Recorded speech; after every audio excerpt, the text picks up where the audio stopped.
Okay, good afternoon. I'd like to welcome everyone to our Meet and Confer meeting. It is January 4th, 2022. Happy New Year to everyone.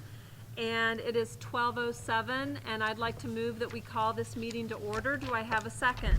I second. And if you all agree, if we could just do a thumbs up. And let the record reflect that we see everyone's thumb in the air. And Dr. Heredia, if you could get Dr. McNeil on the phone for us. He is joining us telephonically today. Our only other missing in action folks are Michela Stevens and also Heidi Ruiz. But otherwise, everyone is present and accounted for today. So thank you all for being here. Does everyone have a copy of the agenda? Yes. Okay, great. So if you'll notice, because we don't have Ms. Ruiz here today, she'll probably provide us with the minutes the next time that we meet with her, and so we'll have those for the last meeting as well as the minutes for today. So again, welcome to all of you. I know we went over our norms at the last meeting. Does anybody feel any need to do that again, or are we okay just moving forward today? Thumbs up if we can move forward. Perfect. Thank you. Everyone's thumb is in the air. And so we're going to be a little bit out of order today because we have our Deputy Superintendent and CFO, Victoria Farrar, with us, but we only have her until a little bit before 2 o'clock today. So I would like to be able to have Ms. Farrar share any information with you guys and answer any questions you might have for her. So I am going to ask her to come up to the microphone, and I'm going to move off to the side.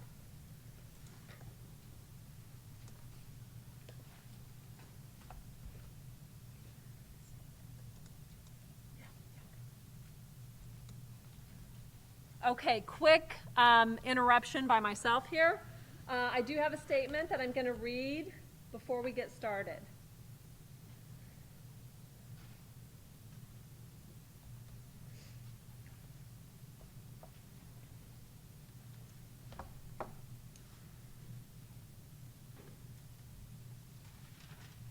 So first of all, the board team wants to thank the CEA Meet and Confer team for their time and dedication to this process. This year was the first time we started Meet and Confer during the fall semester, and we do appreciate everyone's flexibility and the time commitment. Due to the challenges we are facing this year, our governing board, principals, and administrators gathered and shared stakeholder input to meet the needs for a balanced budget due to declining enrollment, the continuing pandemic, and factors such as declining birth rates and families moving out of district. It's important to note that in the process of ensuring a balanced budget, we must also ensure that our scholars and community continue to thrive. There has been no intention to take anything from anyone, nor to pit any employee group against another. We value all of our employee groups, and they are all important to our organizational success and integral to our mission and vision, providing the best education for our scholars. We must take this opportunity to move forward and implement necessary changes now so that compensation increases can continue. We also shared that we're using ESSER funds to pay for staffing overages. It is our hope to use remaining ESSER funds to align with the spirit of the grant, constructing outdoor learning spaces, increasing health and safety measures, and targeting learning loss. Again, we are using ESSER funds to pay the bills for overstaffing due to loss of enrollment, which does not provide any additional tools, resources needed to move beyond the pandemic. Please ask your principals and supervisors to share that list with you. Now that we know where we are financially, we know how we are going to move forward, primarily staffing to standards for current and predicted enrollment numbers based on the demographic study. We are also restructuring to ensure we are able to continue to support schools and family needs while ensuring that we can afford it. We are going to ask for the CEA team to provide final proposals by January 12th, 2022, We will be taking all proposals to the January 13th Governing Board meeting for their review. We've given you the opportunity to sit at the table with us to review, discuss, and provide suggestions. We started early and agreed to be done in order to ratify before the board meeting, hopefully in January. We sincerely hope your team will ratify prior to that meeting. The board administration team wholeheartedly supports CEA, as we have done in the past, and we will continue to value your leadership and partnership as we move forward together in the future. Thank you all. Okay, and on that note, I will ask Ms. Farrar to come up. Thank you. Okay, perfect. You can have a chair. It's okay, I'll just go in the chair.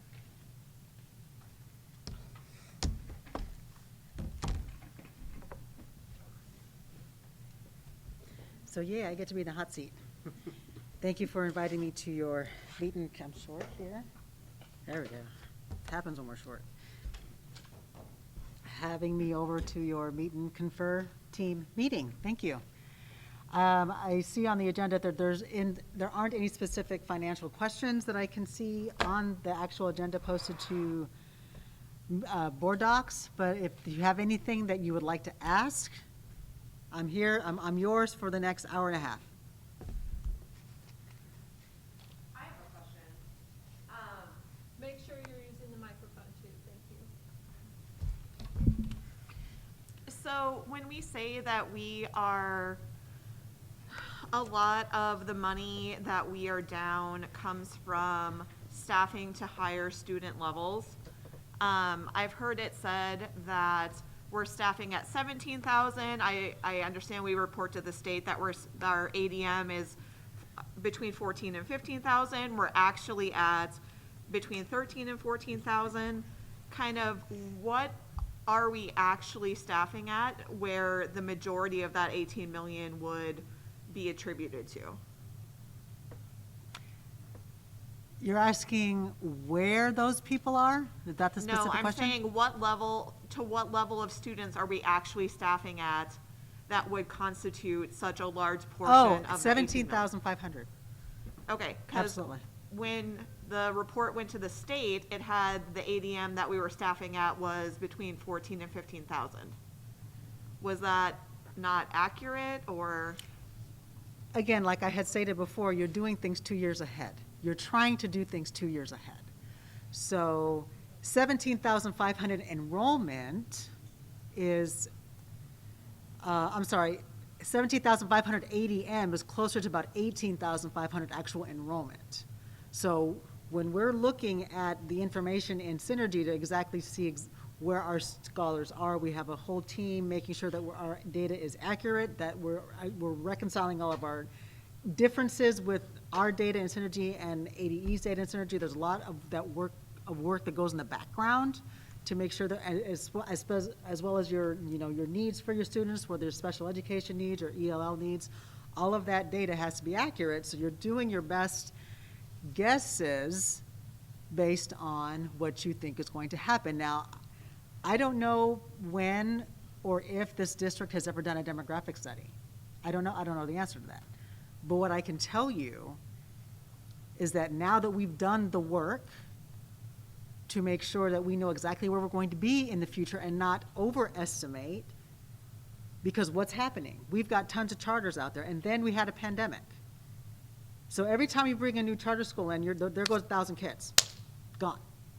Right away. So it's not just a financial piece that we're looking at. We're looking at marketing. We're looking at everything that we can do to keep the kids that we have, because they are our kids, and we know that we provide the better service. So to going back to the ADM and enrollment, again, those are two vastly different things. Vastly different things. The timing is also critical, because if you have a student that enrolls after winter break, you don't get full funding for them. You'll get less than half. And that's the reality of our funding situation. And then after the 100th day, you get nothing. I'll repeat since I've got the microphone.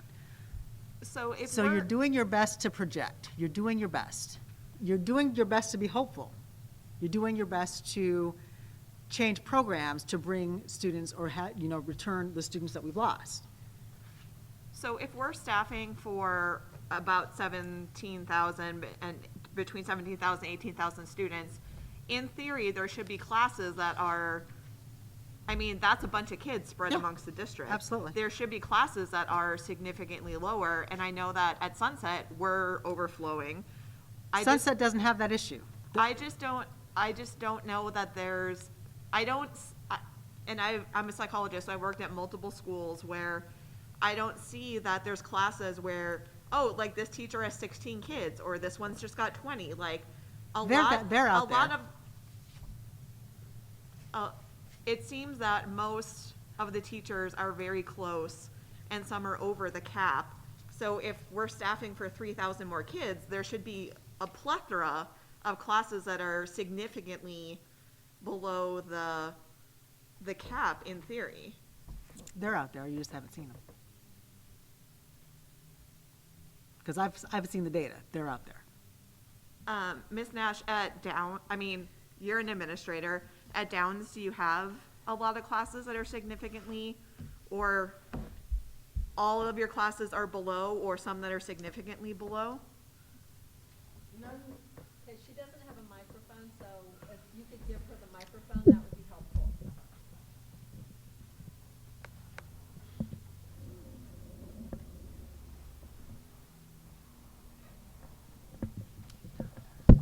Whoops, sorry. At this time, we don't have any that are significantly below. They're around the standard size, not significantly below. So I guess what I'm curious about is if Downs isn't below. I'll do the writing.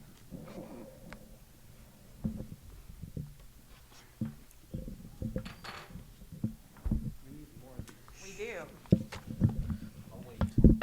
Thank you. So if Downs isn't significantly below, Sunset's not significantly below, Holiday Park's represented, are you guys significantly below? I mean, where are these classes? Like, is there a school that's just super low and it's kind of there, or? I mean, I know you're saying this, I just don't see it represented in the district, and the people in the room are not indicating that it's accurate. What I would say is, to piggyback on what Ms. Farrar said, we have seen the data. We do know what staffing looks like for this year.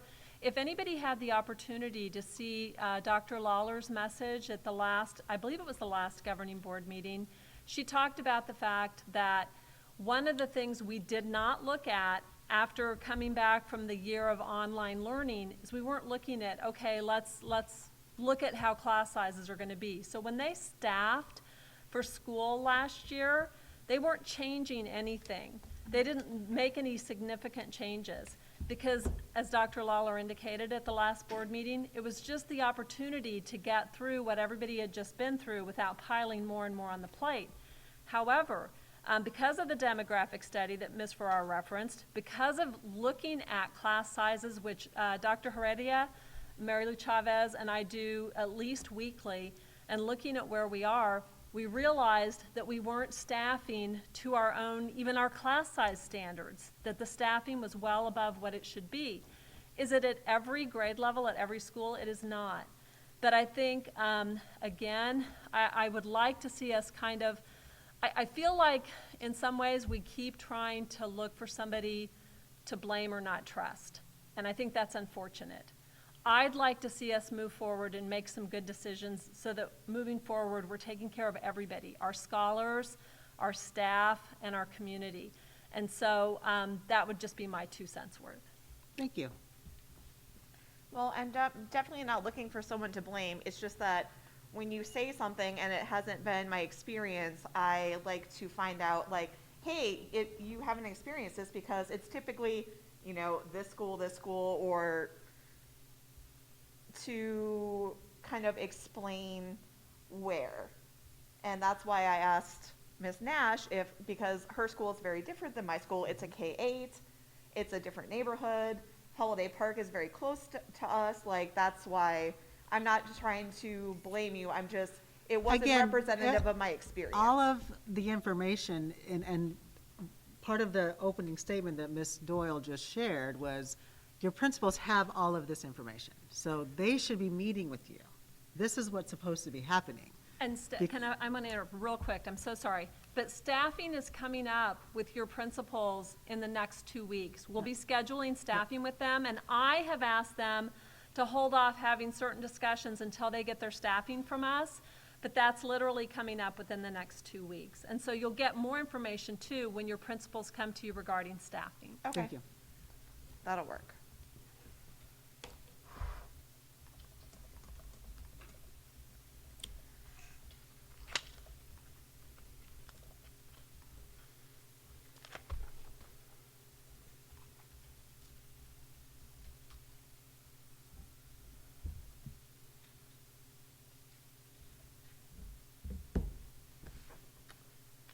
Any more questions? Susan, can I request a caucus real quick? We weren't expecting Ms. Farrar today, and we would like to have our questions ready for her. Absolutely. How much time would you like, Mr. Cazares? I'd say about 15 minutes. 15 minutes. So what if Yes. we say, okay, it's 23 after, what if we say 20 till we rejoin? That sounds fair. All right, thank you all. We are going to go into caucus now. Okay, so I want to welcome everyone back. We've finished our caucus a little bit early, so it is 12:37, and everyone is back in the room, and we will also get Dr. McNeil back telephonically. So welcome back, and I'll turn it over to Mr. Cazares if the CEA team has some questions they'd like to ask. Yeah, welcome back. Yeah, we definitely have a few questions for Ms. Farrar.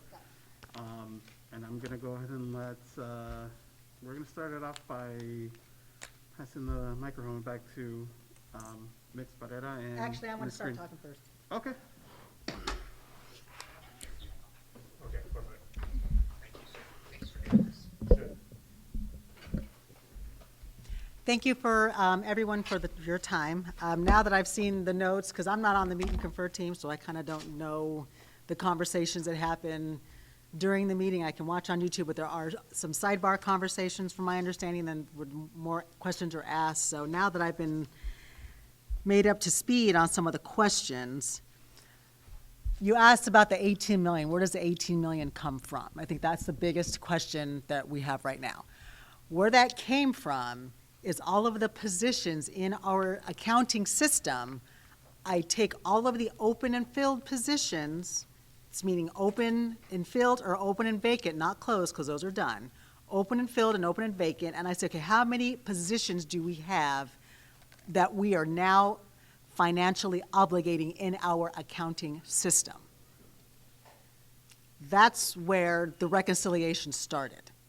So when we're doing positions and we're doing budgeting for positions, we have to decide, okay, are all of these, the ones that are not filled, remember we decided not to fill any more district level positions, because if it's already not filled, then that can come off of the $18 million. That same thing, we did the same thing with school site staffing. So district-wide in M&O, if it was filled, it stayed.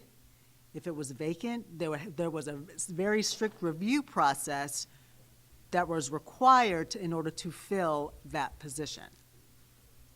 So that was where, okay, Victoria says, we are $18 million negative because I've got $18 million over in positions that are open and filled and open and vacant. How many positions equate, I'll repeat the question. How many positions equates to 18 million? Like, how many positions is it?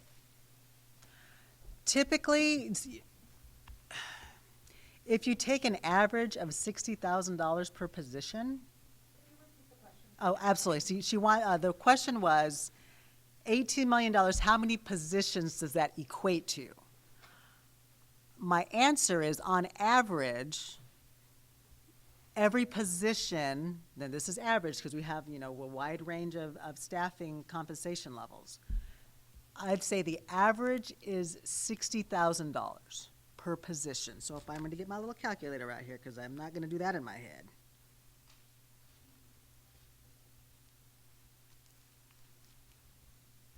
It's about 300 positions. Now, that's average. That's just ballpark guesstimate. That's nowhere, please don't take my word for 300. So we have paid that many positions that are over the course of years, or? The question was, we've paid that many positions over the course of years. I can't go back.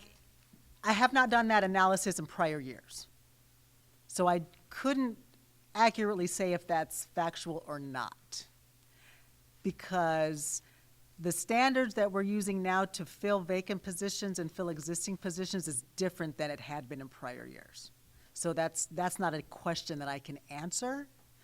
What I can answer is that taking all of those obligated expenses, and this is just positions, I'm not even talking your normal operational expenses like supplies and insurance. I mean, insurance, I'm not even talking medical insurance.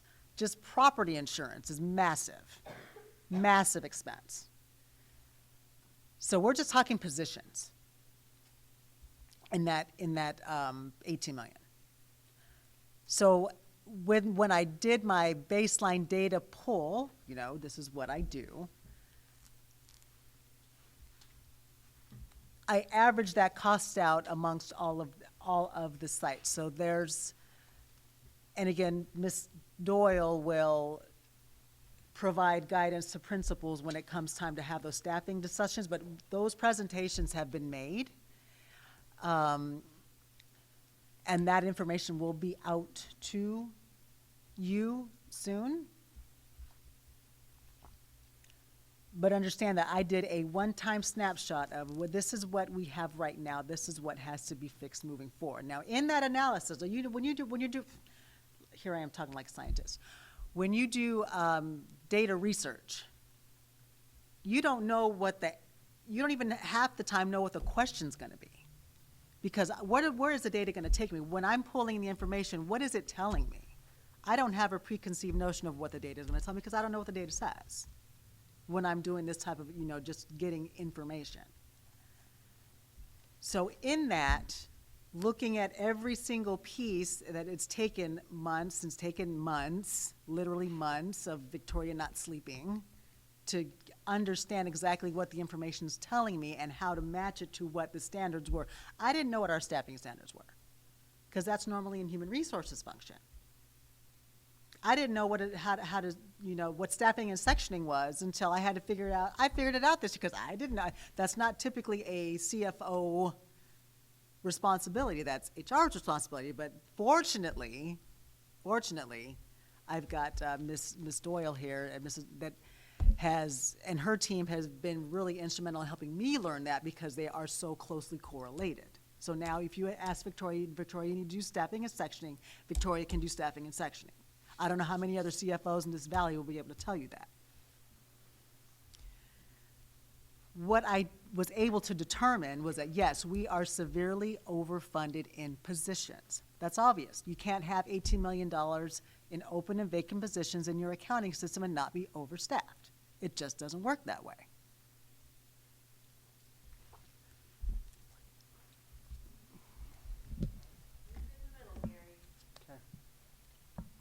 You kind of came one. I know. So it's my understanding that there were a list of questions. I see that, or am I going the wrong way? There was 6 questions about the budget that apparently Mr. Holland was able to answer after the Meet and Confer meeting. Yes. But those questions and answers weren't asked. Maybe the questions were asked publicly, but the answers were not given publicly. Well, he was able to help us during the meeting with some of them. I think that this might be a good moment for me to jump in and kind of reset the framework a little bit. I want to start off with thanking you, Victoria, first of all, for You're being here. welcome. Thank you for being here, being willing to share financial information with us. It's always so important for us to get clearer and clearer on these issues. And we're also just really grateful for the way that the Cartwright School District has created awareness, avenues for collaboration with CEA in the interests of our scholars and the greater community. And we believe that this district is a model district in the way that you work hard to create these pathways through which we can collaborate, right, to shape our district operations and meet the needs of our stakeholders and the people who are experiencing what CSD is in the classroom and in the community. And we also understand that this year is just particularly difficult in the way that we have these looming budget cuts from the state, and we have these financial issues within our own district. And this also has just created a very difficult bargaining context than we've had in the last several years. And we feel now that we've kind of reached our own impasse in a way. And we just want to kind of bring up this issue, let it surface, let's acknowledge it. So just so we can work together to kind of resolve it and move forward productively as we navigate these choppy waters together, because we're all in the same boat, right? And so the storm is all around us, and it's here with us. So this is all in the spirit of collaboration. But we've kind of discussed at length over at CEA, the CEA team, a feeling of not actually feeling like we're bargaining in good faith. And we know that good faith bargaining is characterized by transparency and acting ethically, truthfully, not getting defensive, and seeking kind of a reasonable outcome for all parties. There has to be some concession, some going back and forth to address the underlying issues that we're describing to you as the voice of the teachers that are on the front lines, right, of our district operations. And this issue keeps coming up. We're asking for transparency in the budget, and we don't have enough information on many of the financial aspects of these proposals that we've been passing back and forth. And so, for example, one of the things is we've asked what the cost savings would be on a work for insurance for retired teachers, and like how much is the 30% down? What would that be for a retired teacher? We don't know what that deposit would be, and we don't know what the cost savings are for a district. And this really prevents us from making like a responsible determination on what we can do with these types of proposals. A responsible determination that would impact our community, those who have worked with us and who are not here anymore, but have spent their life investing in this community. And so we recognize that you're all working really, really hard to get us the information that we need to make those determinations, but we also can't help but feel on our end just a little disappointed when we meet to discuss the proposals on our weekends and on weekends and our evenings, and week after week we don't have that information that we've been asking for. And so we don't want to say that we're negotiating in bad faith. That's a really bad, very strong term, and we're not saying that. And the National Labor Relations Board is like, that's when you're engaging in bad faith, surface, or piecemeal bargaining, which is just like refusing to furnish that information that's relevant to this process. And we know that the board team has not refused any of our requests. Every request that we ask, you write them down, you're like, we're going to get right back to you. But the refusal kind of feels a little bit implied when we don't have that information to make our decisions. And we're really hoping that we can move past this issue in a productive way in order to kind of fortify our collaboration. So the lack of information, it feels like we can't really move forward with everything that we need to make any type of responsible decisions for our stakeholders, given the context of the storm that we find ourselves in.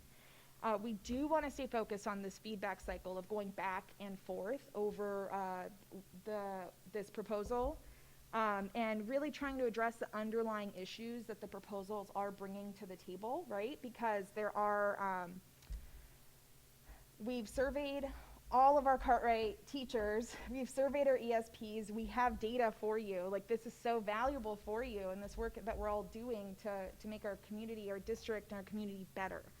And while we know that there are so many constraints on this other end, really trying to stay focused on that feedback cycle, such as exchanging information, in like a kind and courteous way, also taking into account that we're not trying to blame or attack anyone. We're simply seeking to understand. We really want to get these questions, and you'll know from the other end too. We get phone calls, we get emails when negotiations don't seem to represent everyone, right? And from getting that from the community, we're also representing people, and we're representatives and advocates and voices for them. It's like we're all just invisible kind of masks, and behind us are dozens of teachers. So that's kind of what I want to bring to the fore, just to really focus on those issues, the data that we've collected, the underlying issues, and try to reach those solutions as best as we can. And it kind of feels a little bit scary when we're doing this, knowing that there will be determinations made, by others. And so kind of pulling back a little bit too on just this greater context of there are things at play here that are bigger than what we're discussing here, right? And what might seem like a small concession here and there for us as workers, as people who are standing on the shoulders of hundreds-year-old labor movement that's gone through so much strife, making little concessions, it's something that we're standing on the shoulders of these giants. It's gonna be very difficult, and we hope that you could see it from that position too. Like, your hands are tied, our hands are tied. We want to move forward, but it's difficult to concede a lot that we've worked so hard for. Well, as I'm not a part of the Meet and Confer team, I'm not fully privy to all of the requests for concession. But what I will say with I have my CFO hat here, that staying within budget is not a concessionable item. People lose jobs over that. People go to jail for that. Mm-hmm. I have young kids. I'm not going to jail. Gary's not going to jail. Mm-hmm. Dr. Lawler's not going to jail. And that's our job to make sure that doesn't happen. So when there are things that are concessionable, but I think it's also important to remember, and I loved your speech, by the way, that was beautiful. I'm going to transcribe that, and I'm going to hijack that with their permission, because it was beautiful. That let's make sure that the things that we're asking for are concessionable, are workable, are doing our best faith. And I hope I'm not taking your time.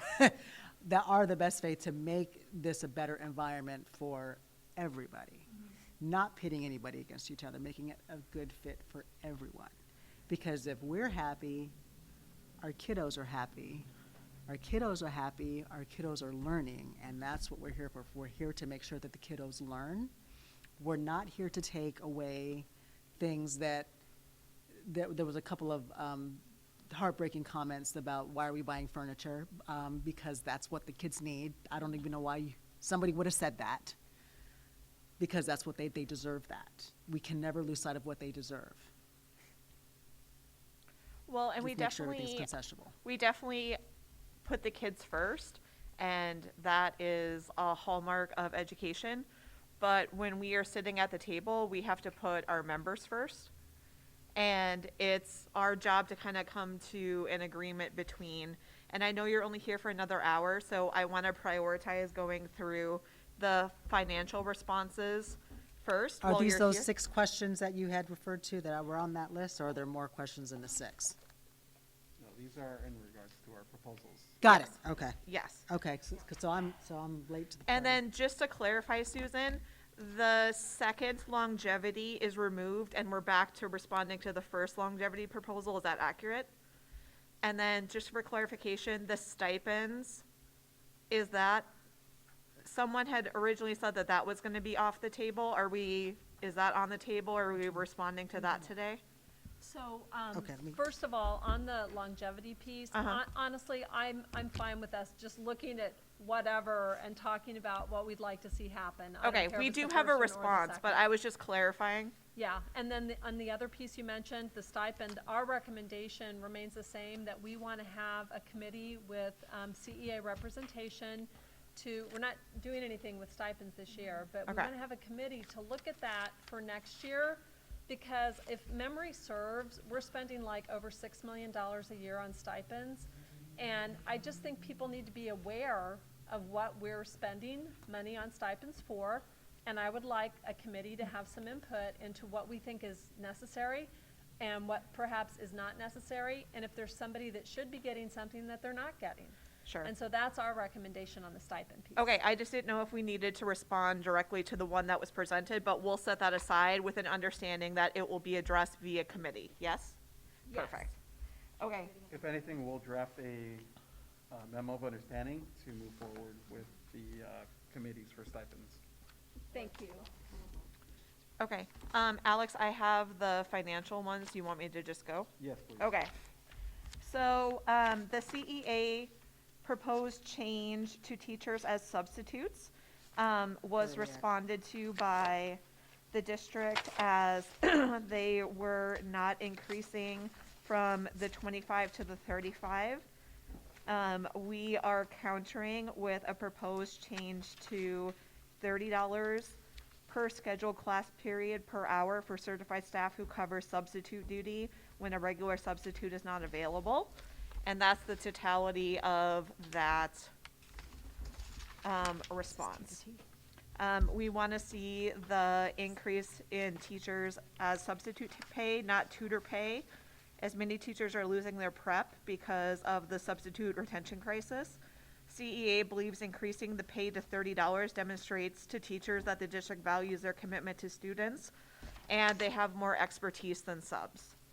And for clarification, Ms. Green, when you're talking about this piece, you're basically talking about T for T, correct? Yes. Thank you. The next I have is, the CEA proposed psychologist addition to 301 funds. The board had countered that they were referring it to the 301 site committee for their review. We are bringing it back to Meet and Confer as 301 monies or compensation and salary or compensation fringe benefits are addressed through Meet and Confer, and the CEA team is resubmitting the proposal for approval for psychologists to relieve the 301, to receive the 301 compensation as they're legally able to due to a change in the law. And then apparently there was another sentence. We've lost 7 psychologists, which is a 30% turnover in the last year. And this is a way to help with retention without hurting M&O. So we're bringing it back through Meet and Confer as it is related to compensation. I have the CEA proposed SLP salary schedule. The district response was agreeing to an increase for SLPAs and moving to the RSP salary schedule. However, due to a transitioning to a 4-day work week, SLPAs would go from a 40-hour week to 32 hours, meaning a 20% reduction. The CEA counter is to keep SLPAs at a 5-day, 40-hour employees, move them to being salaried employees instead of hourly, include the SLPA salary as a lane on a related service provider salary schedule as the board agreed to, and a 1% salary increase for SLPAs.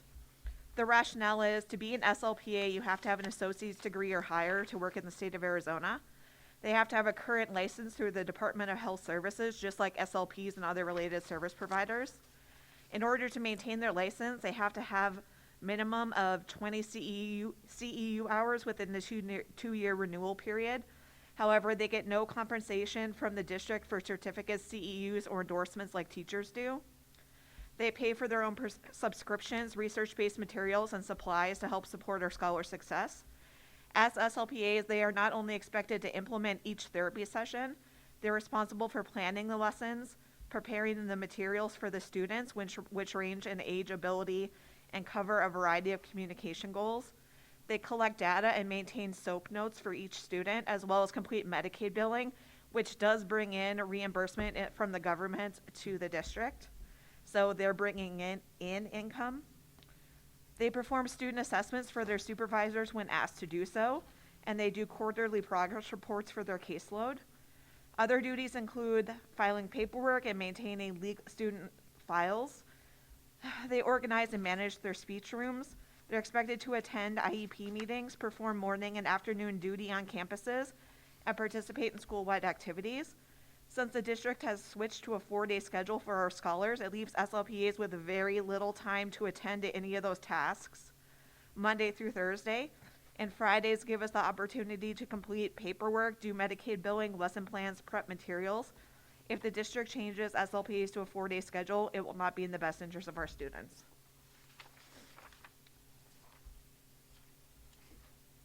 I have the CEA counter to the district board team proposed change to sick leave payout.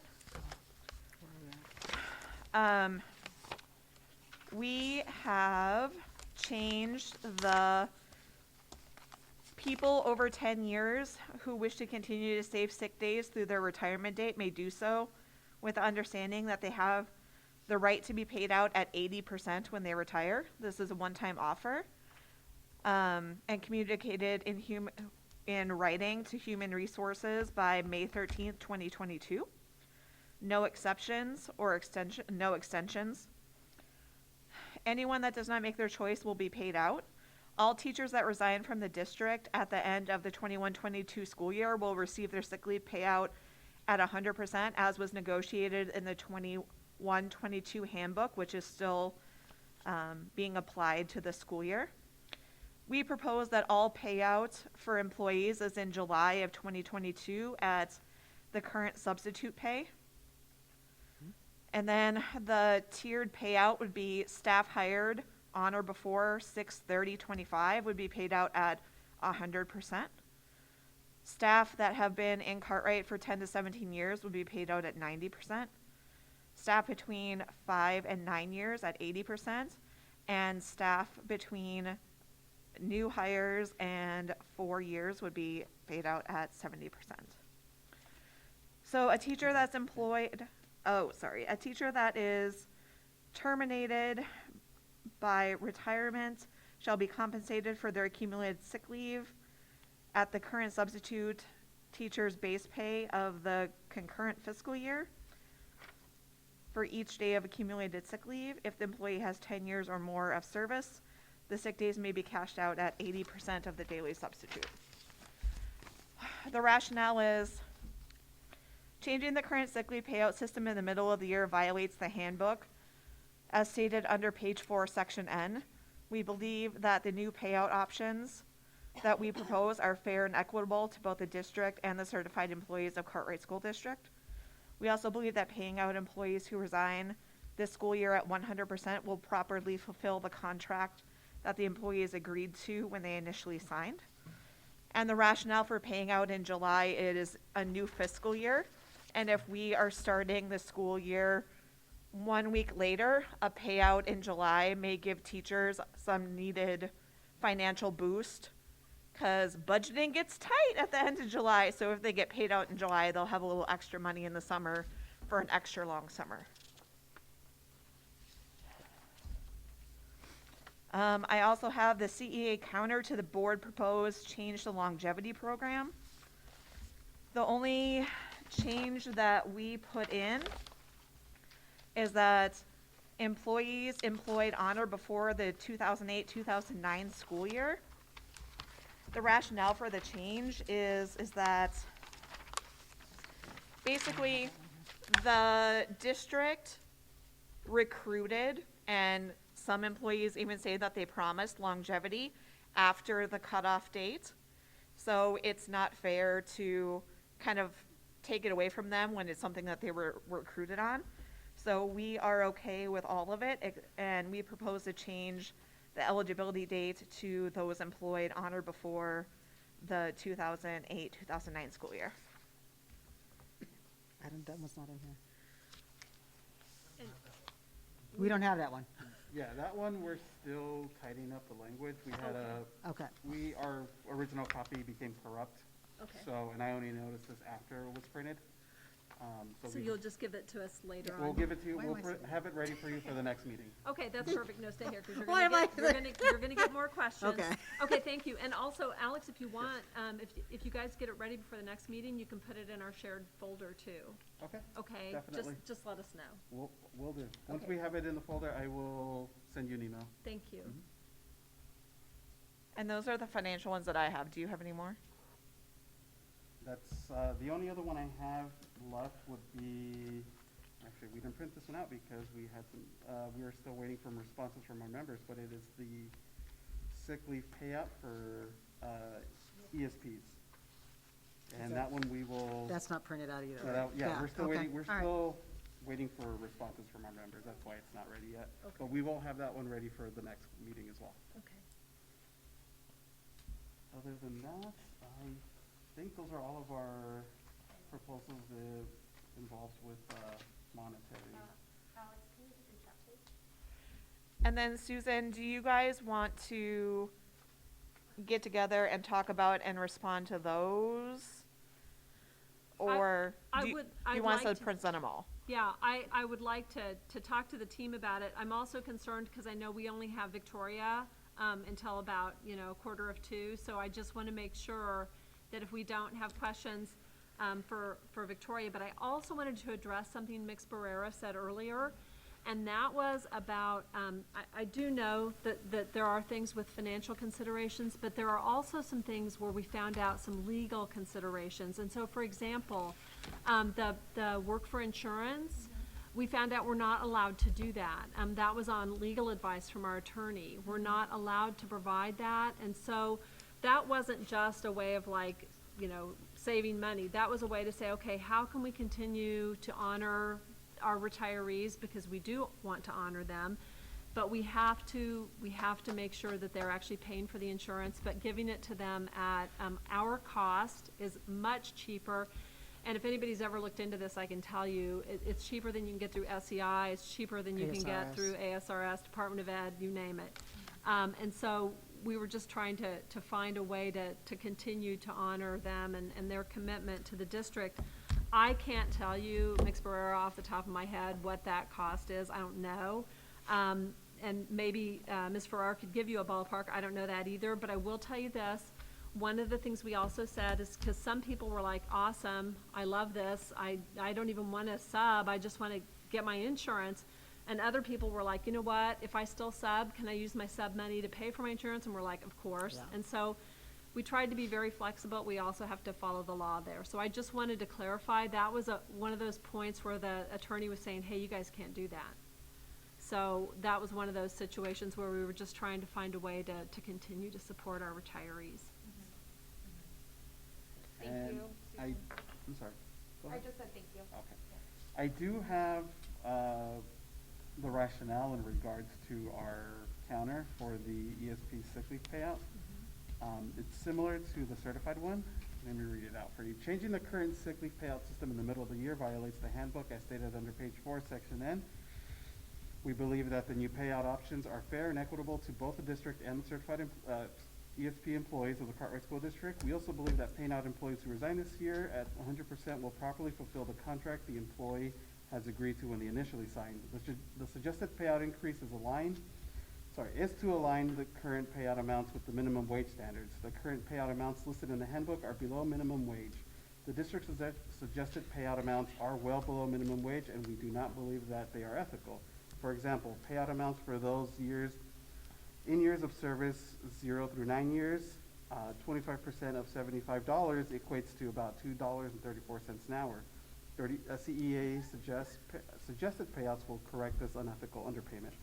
The proposed district language has been eliminated, and it relates to another proposal/policy. And we will have the new payout amounts available for you at the next meeting. And I will also put them in the folder ahead of time too, so you can review them. And that was for, you said that was for sick leave? That was for For ESP ESP sick For sick leave, ESP yeah. sick leave, thank Mhm. you.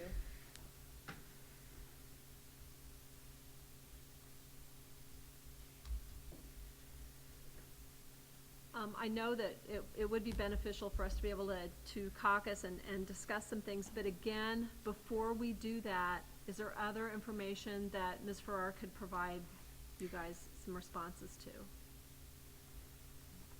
Not at the moment. Okay.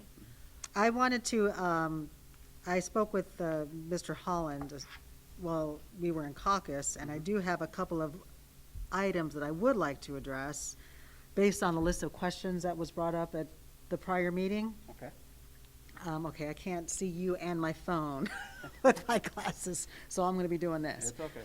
Okay, so one of the questions was about, and I can't talk with this on either, was about ADM and why the ADM numbers on the budget summary were different than the projection. The reason being because those numbers aren't tied in. So when you're filling out the forms, and when I learned how to do the forms, I did them by hand because I wanted to understand and be able to reference, this is the nerd in me, I wanted to be able to reference the law and the statute and the regulation as it applied to that particular cell, like let's say A1. When you're filling out the forms manually, there is a separate tab that actually tells you where to reference every single one of those items. So it tells you, okay, the number that you're going to put in this cell A1 is going to be the number you find on this particular report found at this link on this date. That's the number you put in there. As we all know, enrollment and ADM are a fluid number.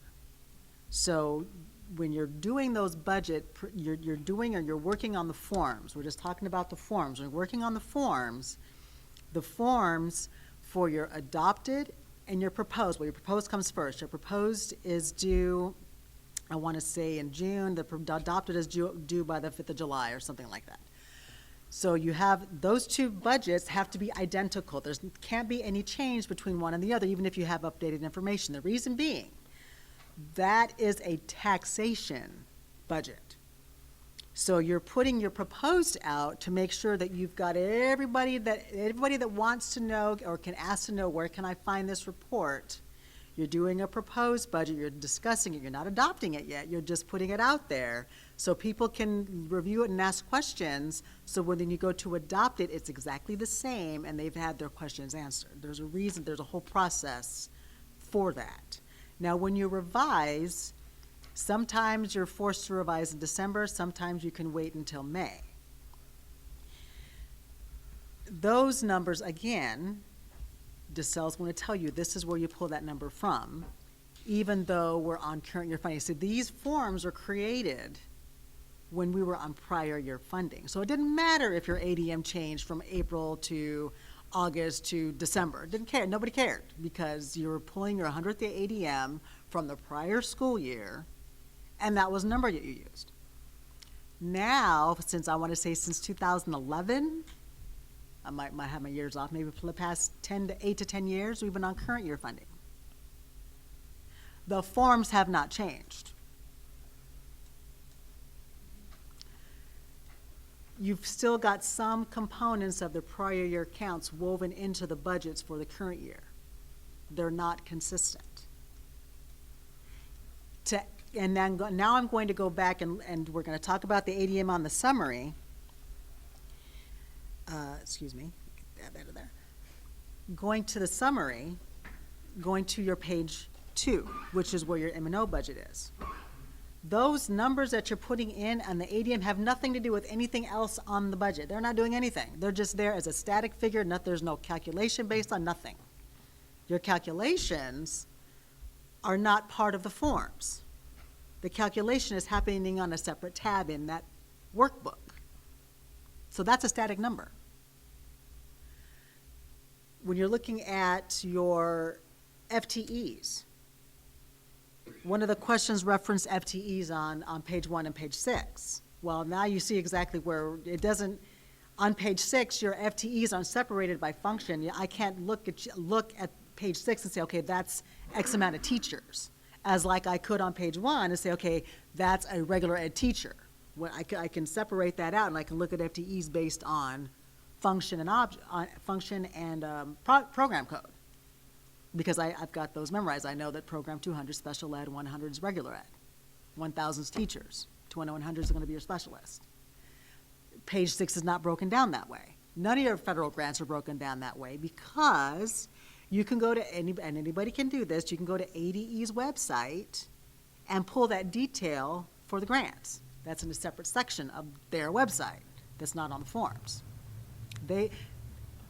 I'm sure I'm preaching to the choir, ADE is our state education authority. They are the SEA. They are the ones that manage all of our federal grants that are on page 6.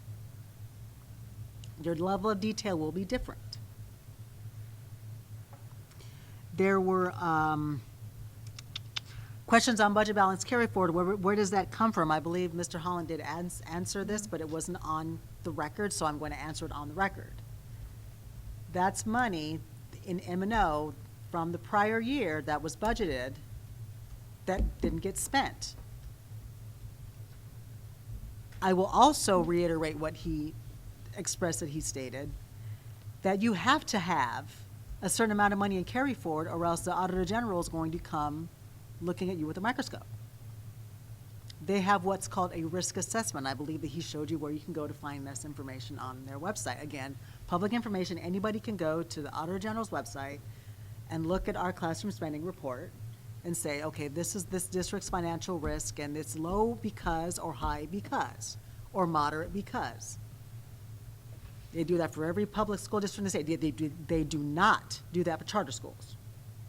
I will tell you that. You will never find a report like that for a charter school. I've had conversations with the Auditor General's staff, because they asked us, you guys are high risk now. Why? What happened? Because we're in declining enrollment. Well, where are they going? I have no clue. Not because they don't want to know, because they don't have the information to know, because statute doesn't require charter schools give this information to the Auditor General. This is what we're facing. Let's see what another.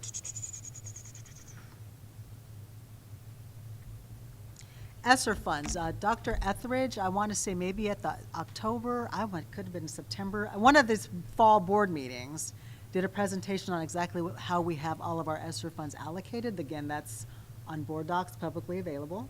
Anybody can go and download the presentation to see, I remember it was like orange or red, background like Alex's surface there. But that gives a breakdown on not just ESSER 3, but all of the ESSER pots. There's several. There's some that were allocated directly to us by our ADE, our state education authority. Some came to us from the governor's office, not through ADE. So that gives an accurate breakdown as of what we've received and been allocated as of that time. So that way you can have those answers on exactly how that's allocated to what we spent as of then. And we will update that for the board as well, because the board obviously wants an update on that as we move forward. So we'll make sure that we do a board presentation so that could be publicly available to everyone. But I want to say September, October timeframe that Dr. Etheridge did that. And I think those are all the questions on that I found here. So those are on record now. Did that I'm give getting out of rise to any other questions, or? No, not at the moment. Okay, so if everybody would like, why don't we do another caucus? Okay. So it's 1:18. Why don't we say, is 20 minutes good? Is 20 minutes good for you guys? 20 minutes is fine, yeah. And if you want, I have a question too. Sorry, I meant to say this first. We have one more proposal looking ahead to next year. Would you like us to share that with you before we caucus, in case you wanted to discuss Yes, that too? Yes, please, yeah. Okay, because And I thought that would help. While I'm at it, I just want to let you know that I did submit the ESP sick leave payout proposal. I put it in the In the one share- folder. oh, Yeah, in the okay. folder. Thank you. So if you want to take a look at it while you caucus, please do. Okay, thank you. And I'm going to ask, Dr. Heredia, would you mind passing these out while I'm talking about it? So as you know, we tabled discussion regarding longevity for this year, and I know that probably most of you saw Dr. Lawler and Mr. Lopez video regarding that. But just looking ahead to next year, so I just want to make that clear. District board proposal for fiscal year 2023 to provide opt-in option for an early longevity payout for eligible employees hired on or before June 30th, 2005. As this is a benefit to long-serving staff and recognizing the importance of honoring their service for 1 year only in fiscal year 2023, we propose to use fiscal year 2023 funds to pay these outstanding liabilities to employees hired on or before June 30th, 2005, and with continuous employment, no breaks in service. The early longevity payment would be paid to those that opt in for an early longevity cash payout benefit. Once the employee opts in for the early longevity pay, then the employee would no longer be eligible for future longevity payments, and the district would no longer consider this employee longevity eligible. Some employees may choose to not opt in, and therefore they would continue in the district longevity. Please note that a governing board can only commit 1 year at a time, and that the longevity payment would not be guaranteed outside of the upcoming school year.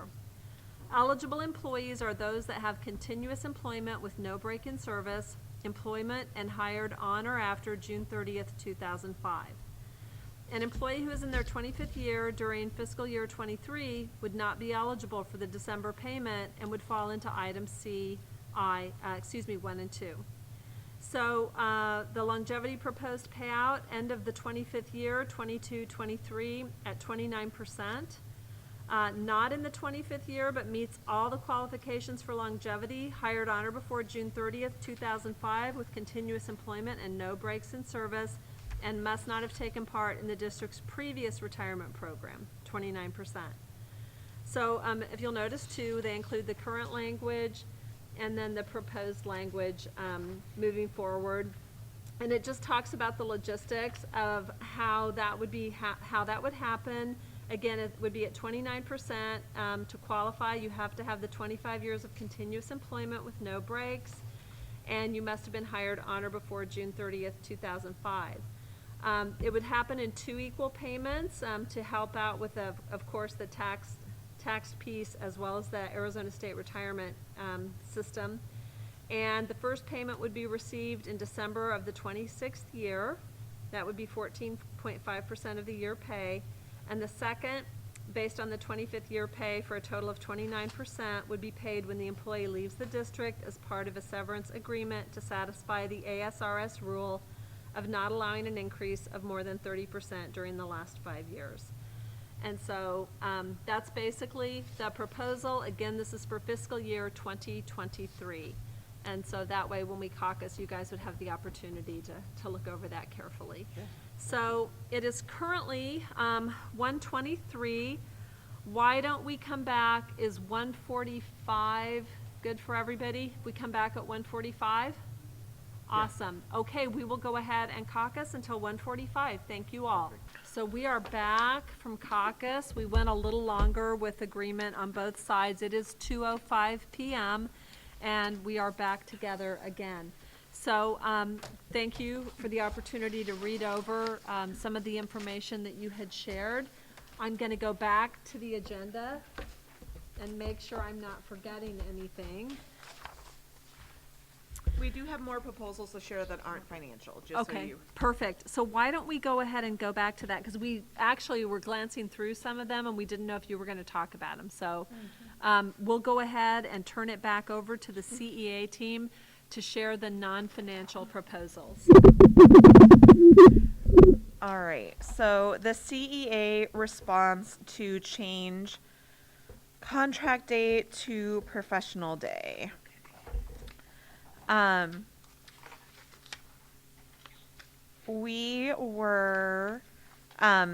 the response is, while the change to the school day due to adding 30 minutes per day may require some flexibility on the part of the staff, changing the agreed length of school day at this point does not warrant,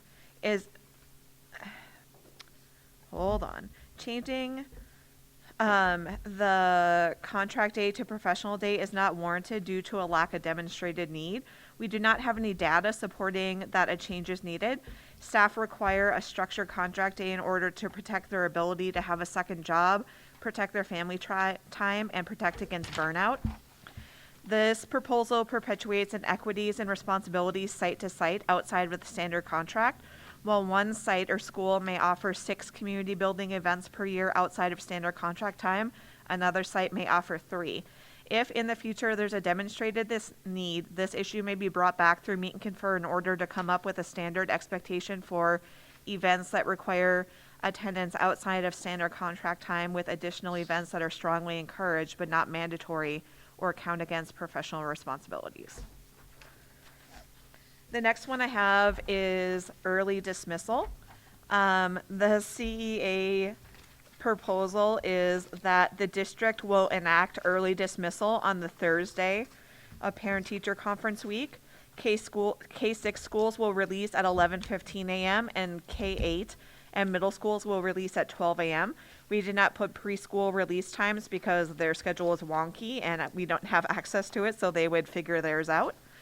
The rationale is early release on parent-teacher conference days will allow teachers time to meet with parents and guardians and support a strong community-to-school integration and partnership. Furthermore, teachers historically stay much longer on these days to accommodate parent work schedules, so reserving early dismissal for these days supports our employees and able to effectively prepare for conferences. Having early dismissal one day of parent-teacher conference week will also accommodate parents of our scholars who work second or third shift. And then the CEA response to non-scholar professional day. Oh, it's long. Buckle in, guys. The CEA response is, in order to take a non-scholar Friday off to use as a personal day, the teacher must notify their administrator ahead of time. In order to take a non-scholar Friday off for illness or medical treatment, the teacher will notify their administrator as soon as it is known that the time must be taken off. While it is not part of the proposal, it was part of the rationale, thusly will be addressed. Administrators will review the holiday calendar to ensure that if a Friday is adjacent to a holiday, that Friday may be a full teacher workday, with the understanding that this is not to add additional days to the work calendar or the teacher contract. For example, the Friday before winter break is considered part of winter break and it would not be made into a teacher workday. While this was not part of the proposal, it was part of the rationale and thusly will be addressed. The example for administrators was the Friday between Veterans Day and the weekend was very poorly attended by teachers. So that was the example on their part. In addition, we propose to add the following to the non-scholar Friday contract day. Non-scholar Fridays would be, there are 8 to 9 Fridays per quarter. Example, 1 for site-based, 1 for regional PD, 1 for quarterly planning, 3 to 4 for teacher workdays to do progress reports and report cards. And the remaining 1 to 2 days can look like the proposed schedule built from a standard contract day for Fridays. 12 to 12:45 would be district or site-based PD. 12:45 to 1:25 would be lunch. And at 1:25 would be release time. Release time allows teachers to leave campus and nothing may be scheduled with mandatory attendance during this time. Special education staff, due to different job requirements, will have different non-scholar Friday schedule that allows time for completing paperwork, PD specific to special education programming, and IEP meetings. The special education staff may not be required to attend all PDs that do not directly apply to their field of experience to allow them time to address their job specificities that will be impacted by the extension of the 30-minute seat time per day during the scholar week. We recommend continuing to allow for telecommuting when possible to ensure the health and safety of staff, save commute time for staff, and reduce unnecessary pollution. This has been a benefit to staff physical health, safety, and mental health. It's recommended that when possible, education support professionals work 4 10-day hours to maximize student contact time. This schedule may also draw employment interest of the Cartwright School District, as the schedule for those ESP positions would line up with the Scholar Week. It's understood that some ESP positions do require 5-day schedules, and ESPs will benefit from participating in Friday professional development. For the district PDs that occur on non-scholar Friday mornings, there is a need to differentiate for beginning, intermediate, and advanced teachers. An example is a mandatory gradebook training, which is very helpful for a new teacher, does not necessarily advance the knowledge base for an advanced teacher. Also, choices between various PDs increases staff buy-in and engagement. Some PDs may be required for teachers by their administrators due to need for support in a certain area. In order to support new teachers or experienced teachers in search of new strategies, veteran teachers may provide classes or support during Friday release time with the understanding that they will be paid for their time on a time card. Also, to support new teachers, the district mentoring team will have office hours Friday afternoon during release time. CEA recommends that in order to increase student achievement, greater implementation of new learning, and allowing for checks of fidelity, PDs are more school site based. As the professional development needs of our campuses differ greatly, the school site should review the data as a staff and do a needs assessment to determine one professional development focus for the fall and one for the spring. For example, a school may choose to spend their fall PDs learning Singapore math strategies and problem solving their implementation, and their spring PDs may be spent learning 95% group to support reading. This approach allows for site-based needs to be fulfilled, increases staff buy-in, increases staff community building as teachers are together as a group on a regular basis, and may help with teacher retention. MAP and elective teachers will participate in site-based professional development with the exception of one Friday per month where they will meet as a MAP and elective PLC. 4 Fridays per year could be devoted to PD that address district-wide needs.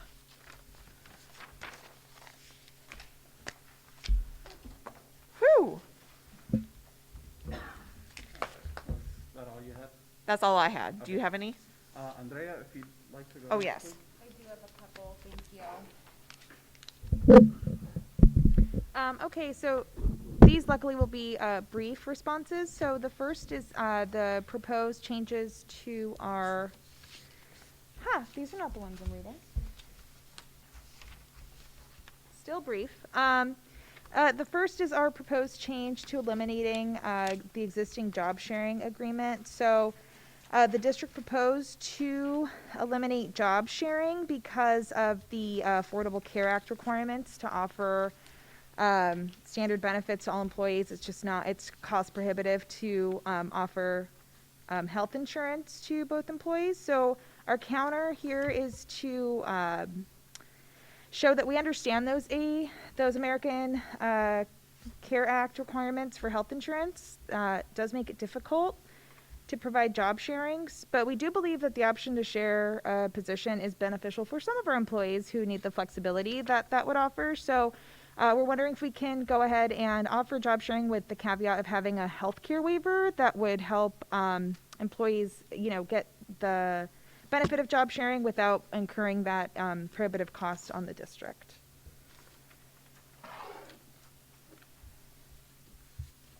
The next one is our a proposed addition to the conflict resolution procedure. So the last time we talked, the board team stated that it didn't feel that it was very fair to put the responsibility of this type of process onto the administrator. So our counter rationale here, or our counter proposal is to change the language from an administrator and supervisor to schedule the restorative mediation just with a designated person on site. And our rationale is that we understand that there'll be a lot of changes to the upcoming school year and that administration will be busier than normal. So instead of having an administrator have to administer the scheduling the mediation meetings, maybe we could just have a designated person. And I pass the mic to Alex. Does Hannah have some? Actually, Oh, Hannah Hannah has a does few have. proposals as well. Hannah has some proposals. Thank you.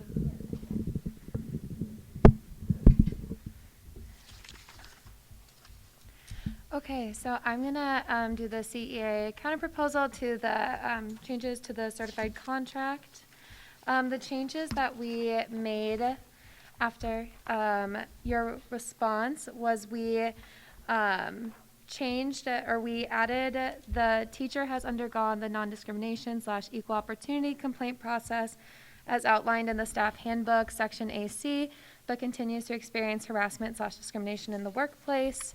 We also really appreciated that you guys created a tiered contract release guideline, and we created a counter. So February to May 31st, the teacher who resigned would not be, would have $0 in liquidated damages. June to December 15th would be $1,500, and then the remainder of the academic year would be $2,500. And our counter rationale was CEA maintains a responsibility to advocate for employee protections as outlined per U.S. federal law. We are not encouraging staff to leave their contracted roles, but if an employee is experiencing continued harassment, it will affect their job performance, health, and overall well-being. CEA understands the reasons as to why the board team decided to take the hostile work environment clause out. However, upon further research, we identified there are already processes in place to investigate these scenarios within the staff handbook. If the investigation does not lead to the end of the harassment, the employee should be able to leave their contract without penalty. In the staff handbook, under Section AC, the complaint process that staff can pursue does not clearly define harassment under these procedures. By including this verbiage in the certified contract, employees are made aware from the start of the processes already in place. CEA recognizes the compromise that the board team has offered in revising our liquidated damages policy to incorporate a tiered system. We still believe that teachers should not be responsible for liquidated damages for the upcoming school year prior to May 30th. By the end of the last quarter, we already recruit heavily from the pool of spring graduates and the out-of-district teachers looking for new positions at the end of the year, which gives the district a higher pool of candidates during this time. CA understands that our district incurs higher risk closer to the start of the school year, which is why the liquidated damages need to be pursued in the months outlined in the new CEA proposed tiered system. Due to the rising cost of living in Phoenix, we believe that if a teacher resigns prior to December 15th, $1,500 in liquidated damages is an equitable option. By December 15th, our district will have a larger pool of candidates due to December graduates. CA recognizes that our district faces more challenges in staffing outside of these hiring seasons. Therefore, we believe that keeping the $2,500 after December 15th is a fair assessment of liquidated damages. And then I'm also going to read the response to class sizes. And we just request that the district's current recommended class sizes are formally entered into the staff handbook. And we also just wanted to ask, because we had asked for a follow-up on the caseload for special education teachers and related service providers. I'm sorry, could I interrupt you real quick? Yeah. I had a question back on the proposed changes to the certified contract. Yes. So sorry. No, you're good. So I can't totally tell, it could be my eyes, I don't know. But it looks like, that on page 2, okay, I'm not sure if this is yours or ours, hang on. If you want to point it out, I can tell you. Yeah, on page 2, it looks like strike through of the, hang on, am I on the right page now? Hang on.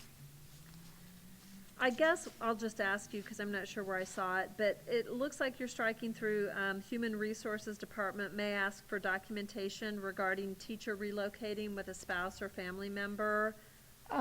Yeah, so you guys actually crossed that out and then added all reasonable cause requests for waiver will require documentation. Okay, thank you. So Yeah. we're just saying, I just want to make sure that that was still in there, that we Yes. could require, okay, thank you so much, and thanks for pointing out that that was me. Yeah, no, thank you for asking the question. Okay, go ahead. And so for the class sizes, we were just wondering about the special education teachers and related service providers, SPED and business services for review.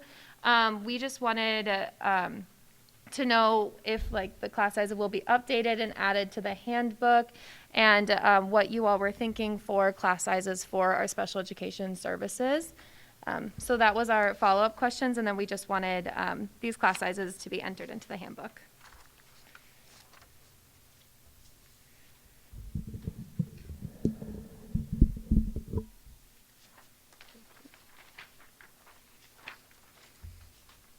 Okay, and I believe that was your last one, right? that was it. Perfect, okay. And then I have, maybe 2 more to read. I'm gonna give her the, Okay. All right, I spoke on a few earlier, before we caucused, and those were about the sick leave pay. The only one I have left would be our response to teacher prep time and professional development. We have a response, and it is a very hefty one, so, buckle in.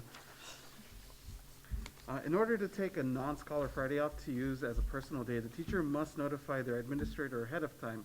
In order to take In order to take a non-scholar Friday off for illness or medical treatment, the teacher will notify their administrator as soon as it is known that the time must be taken off. While this was not part of the proposal, it was part of the rationale and thusly will be addressed. Administrators will review the holiday calendar to ensure. No, you're on the wrong one, I think. I think I read that one. Did you? Nope, nope. The PD and professional development, right? Mhm. Sorry, it was in the other one too. It sounded familiar. My bad. Oh, okay, so this is, I'm just repeating You're- what you said, Same right? verbiage. Okay, so ignore this one, and then the last one we have. No, it is that one. It's Oh, just, it's the it was same just thing. in both. Got it, okay. Oh, just the one The top paragraph. paragraph. Yes. Got it, okay, and I'll start from paragraph 2. Administrators will review the holiday calendar to ensure that if there is a That was in Friday- there too. Okay, where would you like me to pick up from? Do you want to do, in addition, we propose to add the following? Nope, that was the same. That was the same? Hold on. Hold, please. Mm-hmm.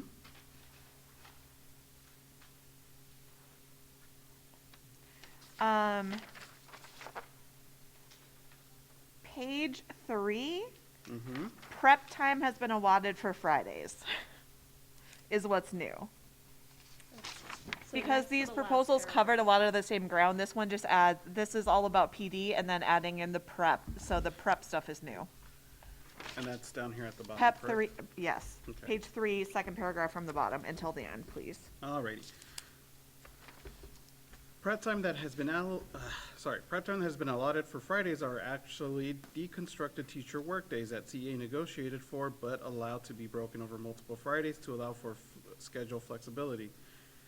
As those days, and thusly the Friday prep time, are protected, they will not be counted towards the overall prep time of the scholar week, which is a minimum of 160 minutes per week and a minimum of 40 uninterrupted prep per day for all teachers, with the understanding that the school sites, especially middle schools, have scheduling needs that may result in more prep.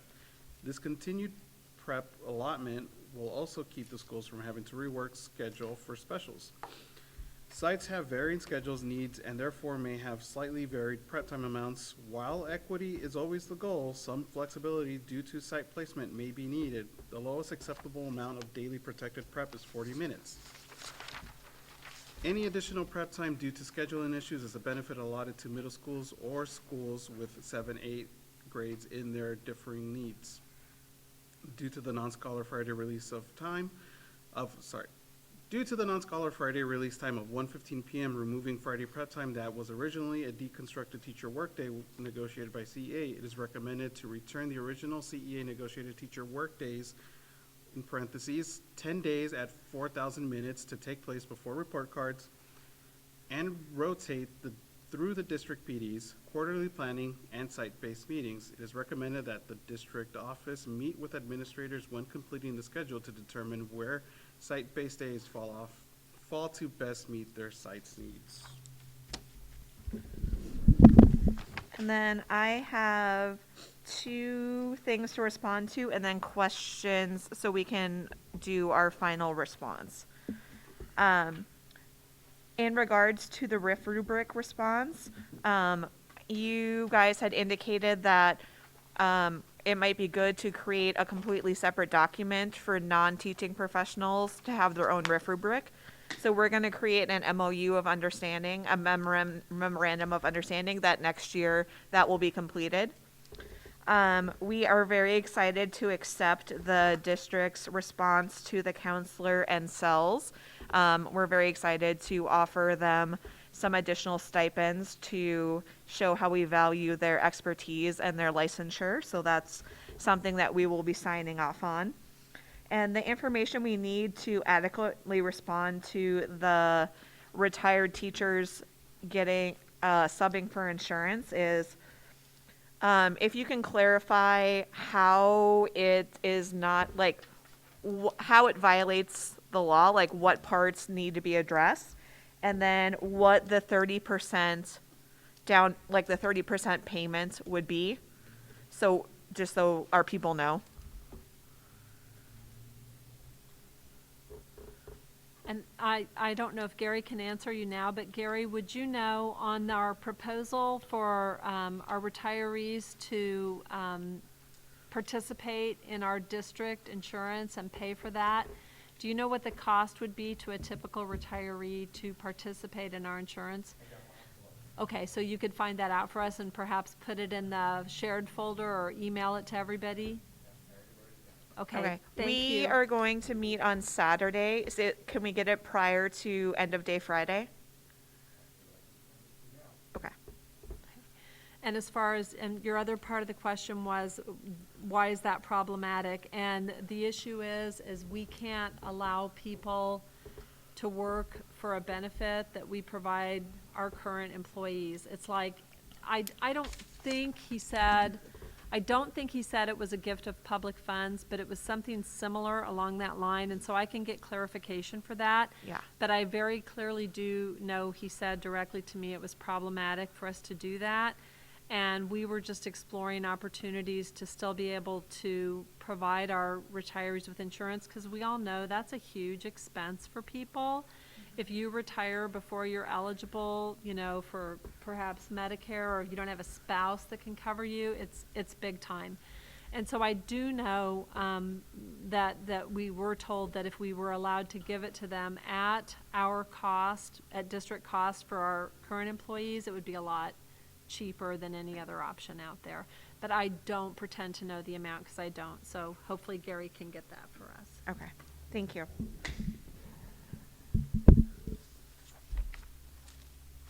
Is that the whole shebang? That is all of our proposals. There was something, the RIF rubric, you gave me a copy of that. Oh, no, sorry, that's gonna be the MOU. Okay. Yeah, this is the one we are requesting an MOU for. So I do have a question, and I know we didn't put it in a proposal. It was just a question we asked in a previous meeting, and honestly, I couldn't even begin to tell you which one. I'm thinking it was November or before. One of the things that we had asked about in a meeting is if we have teachers who are going to be being displaced because we're doing, we're taking some steps with restructuring some school sites, what process do we want to follow for saying, okay, where do you want to go? It's not a RIF, because we're proposing to keep people, but people could need to be cross-trained in a different area. People could need to be considering other areas of certification, whether it's emergency certification or getting some kind of additional endorsement. And so that was just a question, would people like us to follow the RIF rubric for that? What your thoughts are on that. So if that's something you guys could think about, share out, whatever. Yeah, thank you, Susan. We have had some discussions at length about this, and the way that we feel at this time is that we have a process in place for an involuntary transfer, because if someone they would like to keep their job, they just don't want to move, we have a rubric for that, right? And so at this time, we feel that using the RIF rubric, even though it's not a reduction in force, it is an involuntary transfer, and we have this in place, and it's in the handbook, that we would like to keep it that way. Okay, thank you. You're welcome. Thank you. 'Cause And then that's- Susan, to add on that, you had asked about retired teachers and how that was not addressed and other districts had addressed in the RIF rubric. And if they are treated as other teachers, like like someone's retired and they've been here for 6 years, then they're treated as a 6-year teacher. But also, retired teachers are super valuable because they have a wealth of experience. They're tried and true. They're not going to burn out. They understand the population. They're not going to move back to North Dakota, in 3 months. Never say never. It's very cold in North Dakota, and the joints are bad for elderly teachers, but we really value them. But just addressing them in that manner may be the most straightforward and fair. And I can tell you, I'm glad you mentioned that, because you reminded me of something as well. So I've been doing some research, because most of the districts that I've been associated with have a process in place whereby the last people placed in a staffing situation are return to work retirees. And what we found is there's state statute, in fact, more than one state statute which governs that says you have to do it that way. So for example, if you are in a situation where, let's use Ms. Nash's school just for an example. This is totally an example. Let's say that Ms. Nash has a a reading teacher who's awesome, and this person's a return to work retiree, she wouldn't be able to place that person until she had replaced all just current non-retired teachers by state statute. In fact, there are I want to say there are 3 governing it, because I looked it up because I was wondering why this was happening. And, people, of course, the return to work retirees themselves, the people who love them, the people who work with them, everybody's like, why are we treating them differently? And the answer is because we have to. The answer is because it's required by state statute. Could you share those statutes with Yeah. us so that we can just review? Yeah, and I can probably pull them up in Okay. just a second if somebody else has something to say.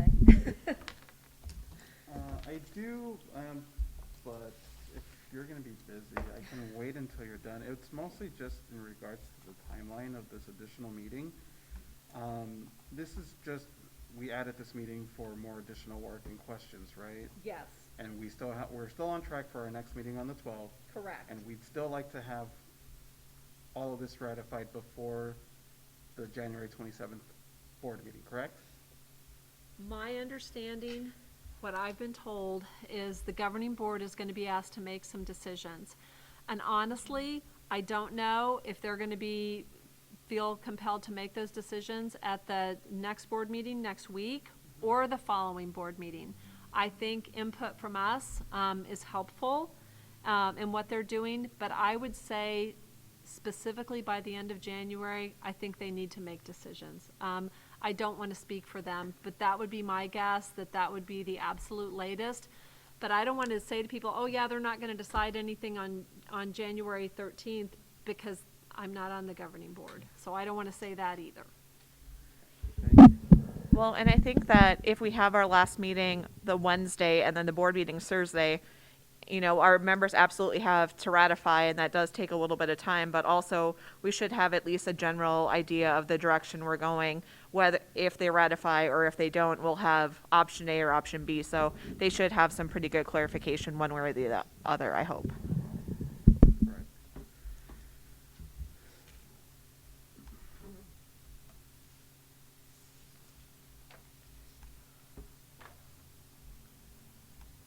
Okay. So I can share the statutes regarding return to work retirees.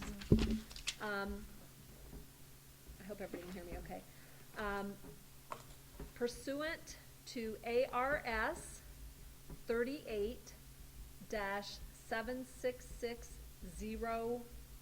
it's .01. A retired teacher who has returned to work is not entitled to the rights of certificated teachers under ARS 15-536, 15-538, 15-538.01, and 15-539 through 15-543.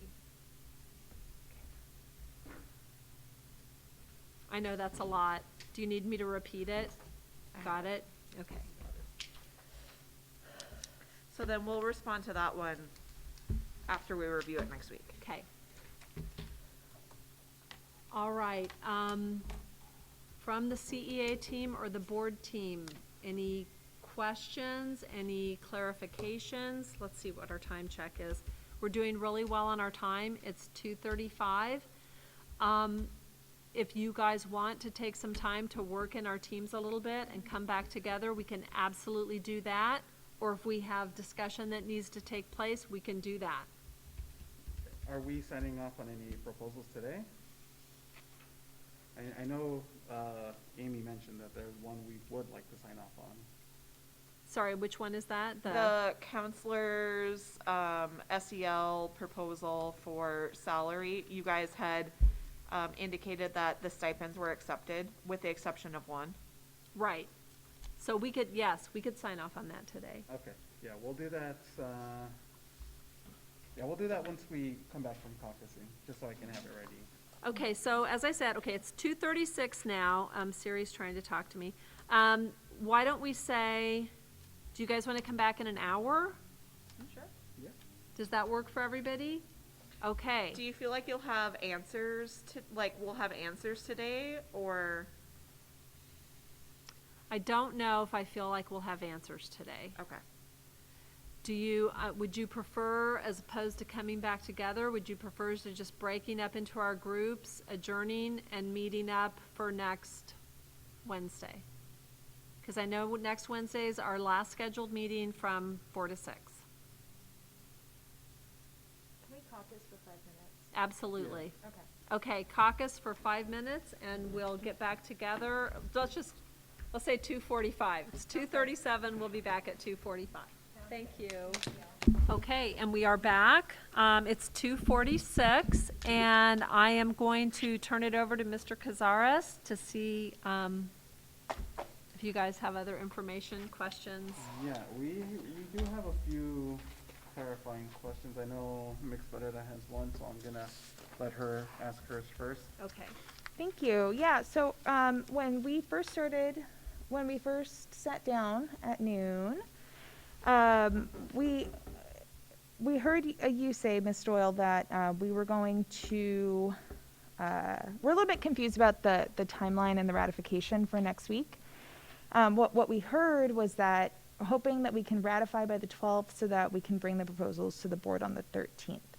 And so what's confusing about that for us in terms of our agreed upon process is that we normally would have taken the last meeting to sign off on our proposals, and then we would have about a week to ratify that with our CEA members, and then it would be taken to the board at the next meeting. So can you clarify for us a little bit about how that process may have shifted? Yeah, so I know initially when we started our process, we indicated that all of our proposals would be due by that date in December. I want to say December 15th or 1st. Thank you, December 1st. And so then we said, look, we were feeling like people needed more time, and we said we're going to add additional meetings. You know, we're going to stretch things out a little bit. And I think at those times we also said, you know, we can sit down and hash things out and perhaps be less formal if we need to be able to meet timelines. So yes, the hope is that we could be ready to go and share everything with the governing board by the 13th. I do understand, as I said earlier, I can't really speak for them. I'm just saying I know at the last board meeting that I heard we need to make some decisions by that meeting in January. And I just want to make sure that everybody's voices are heard and that everybody, you know, is feeling like they're part of the process so that nothing happens and people feel like they were left behind. So yes, Okay. that is the hope. I do understand that there's things that we may need to get back to you on and vice versa. I also know that we do have the shared folder. We can share information with each other that way. You know, we can communicate with the whole group also via email, so. Okay. So what the process that we go through, what it dictates is that our proposals, if we want to have them ratified by the 12th to present them, before they go to the board, they have to be ratified. So that means that we would have to make some decisions today. Okay. And that's, we can't ratify like unsigned proposals. So if we can now, I'll turn it back to Mr. Cazares so he can. Yeah, I mean, I'm not that I'm trying to tell the board how to do their jobs. I mean, it would be in their best interest to wait for our members to ratify first before anything gets released or, you know, stated in public comment. It takes about 7 to 10 days for us to ratify. We have to hold meetings for members who want to, you know, get detail on what proposals were signed off on and how it's going to affect them. And then comes the voting process, and it typically takes, you know, like I said, 7 to 10 days. So if they want anything done by the 13th, we might need to start signing off on anything now. And what would be some of the proposals that we can go back and forth on today, so we can move forward? Okay, I think that before I could answer that, I would probably want to caucus with the board team. So let me, it's 2:51. Do you guys have other things that you wanted to share before we would do that? Yes, we want to just be clear that the process that's outlined is, with ratifying before it goes to the board and getting that signed, that all, is dictated in the handbook, which we negotiated and agreed on. So it's really imperative that we make those decisions. I don't want to, intimate that it's like, oh, if we make decisions today, if you indeed want to bring these to the board next week, then we need the next week to ratify, and so we have to make some decisions today, according to what we negotiated in the handbook. Thank you. And then the only thing we hadn't responded to was the subbing for insurance, because we wanted the information. But that might be something we can very quickly look at the statutes and do the back and forth in the email,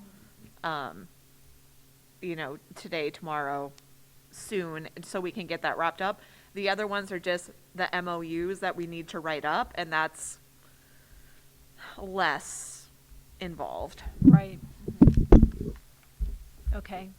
Anything else to share before we take a brief caucus? I think we're fine.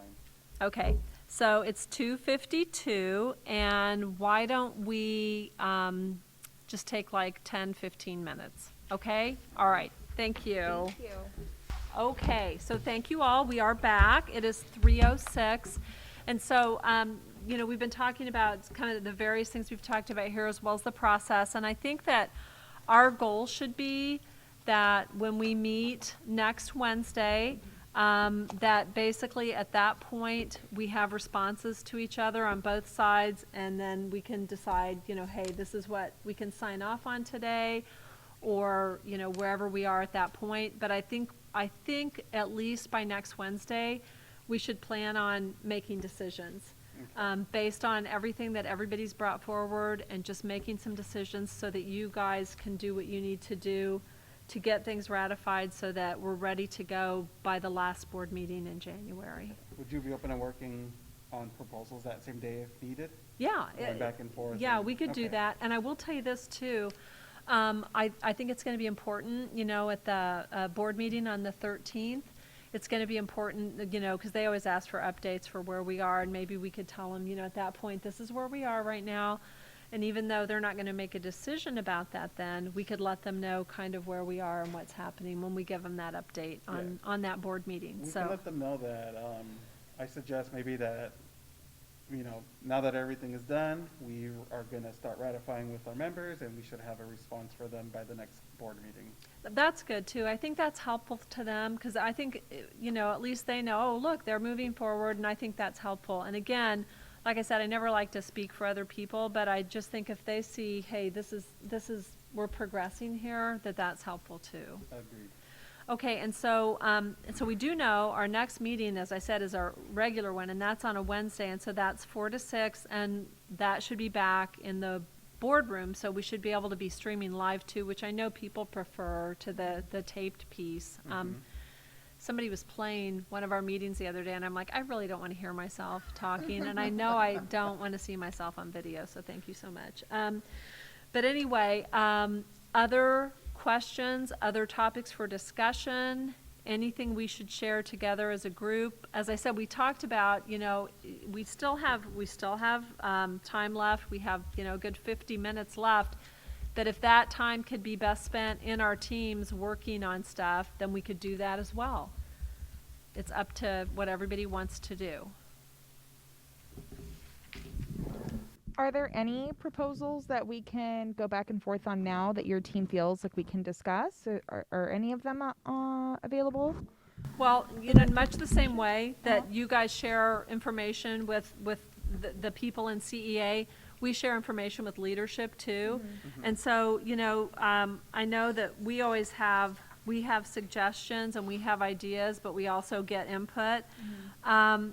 I would tell you, I think that as you indicated before, we can sign off on the SEL and the counselor piece that we've talked about.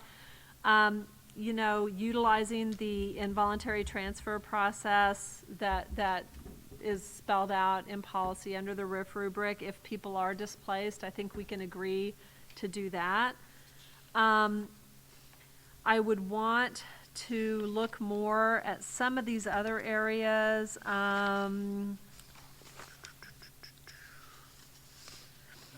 There's also, again, on the job sharing thing, there's a problem with the Affordable Care Act with allowing like one person to use the insurance and one person to not, or dividing it. There's an issue with that I'm gonna need more information on. I don't know if Gary can speak to that or not.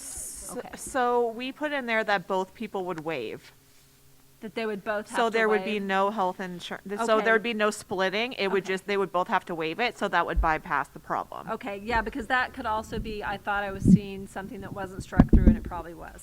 Okay, so, that's a possibility too that we could look at then. On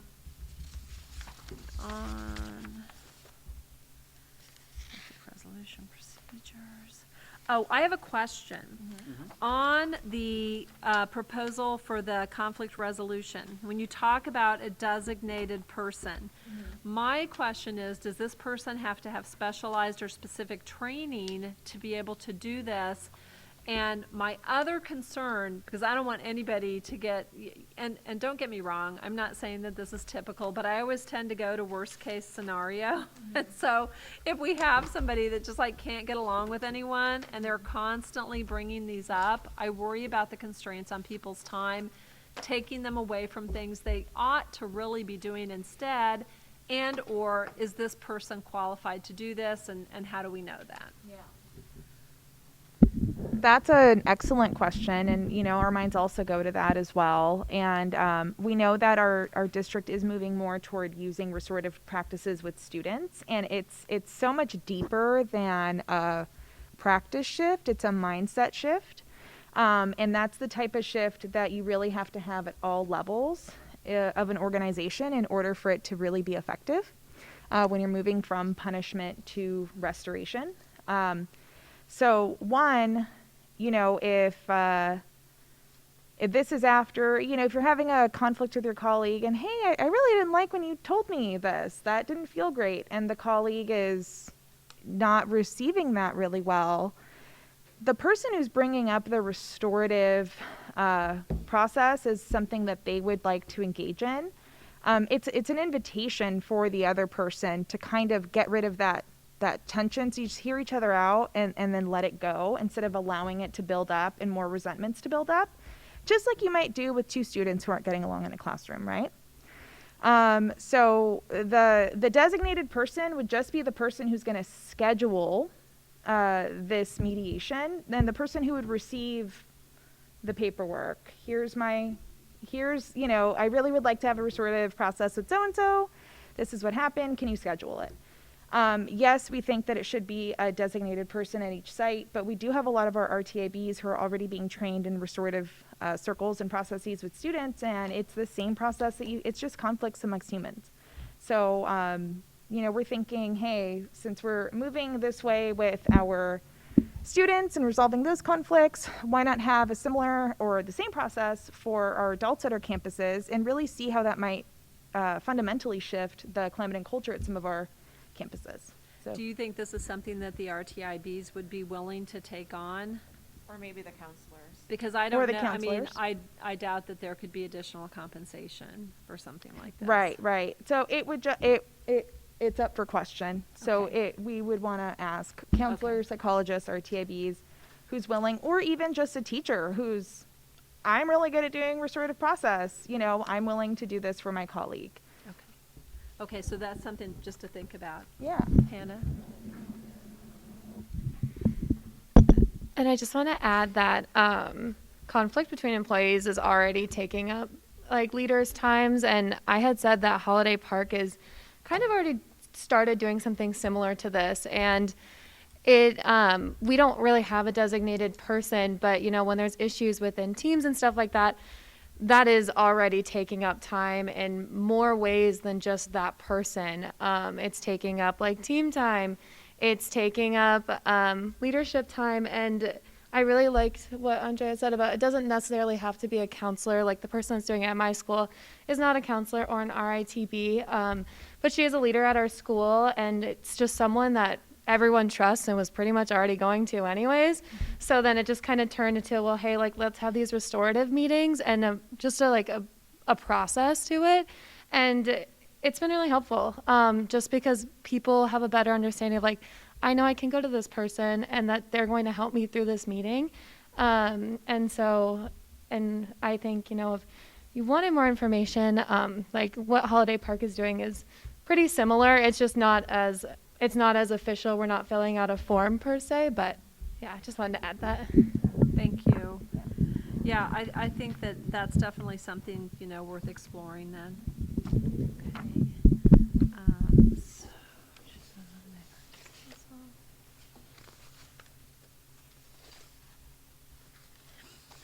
Yeah, I'm feeling like the rest of these, we probably need more time and discussion on. However, it's like we've said before too, if we can, write some responses to you guys. I mean, is it better if we put it in the shared folder, or is it better if we just email everybody on the team? Do you think it's more obvious if you get an email than if it's in the shared folder? So maybe that's what we could do. We could just say, here's some stuff, and it doesn't have to be, on a certain day or time. It's just like, here's some stuff that we're considering for this, or here's some other changes we'd like to see, or no, we think this is good the way it is, things like that. Yeah, definitely, that works for us. Okay. Yeah, emails. And I check that my way, emails more often than I do my drive-in. see, emails, I was so. thinking that for me, the email's more obvious to me. It's funny, I feel like email is more obvious than when I get a voicemail or anything else, because I do notice sometimes my light doesn't come on my phone, so I don't realize I have a message. So, and maybe I should tell someone in IT that, I don't know. Maybe.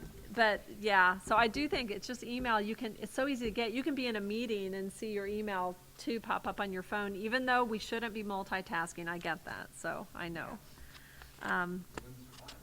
It's so funny though. I apparently several people just went to a training where they said it's impossible to multitask and people need to stop.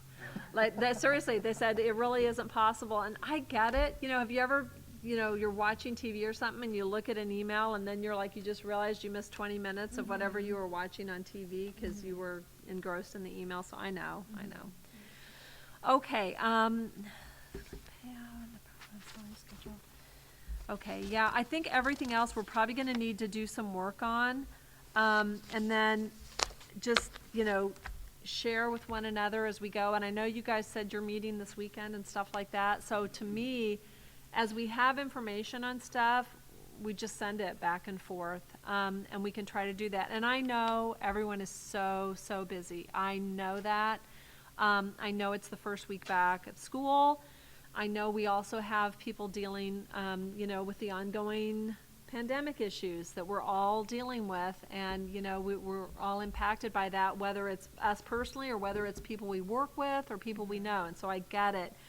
I know everybody's super busy, but I do think if we can, shoot for having some decisions made by next Wednesday, it'll be beneficial to all of us, and I think everybody will feel better, because I know people are tired, even after the break, and we didn't even have time to say, hey, hope everybody had a nice break, but I hope you did, and Happy New Year, and we'll get through this. But yes, I do think we're going to need some time, and so if you guys want to take our remaining 40 minutes to just work in our teams, we can adjourn. We won't come back together, but we'll work in our teams for the remaining time that we have allotted today, and then we'll share information, and we'll plan on meeting in person in the governing boardroom next Wednesday, from 4 to 6. And I don't know, honestly, I've thought about this before, but I know everybody's schedules are different. I don't even know if people could say, oh, okay, we'll come in earlier than 4. We could be there at 3, or we could be there at 3:30, but I don't know if people can do that. Do you want to have that discussion if we need a little extra time? Yeah, we do. Let's go ahead and discuss the possibility of coming in early. That way we can get some more work done.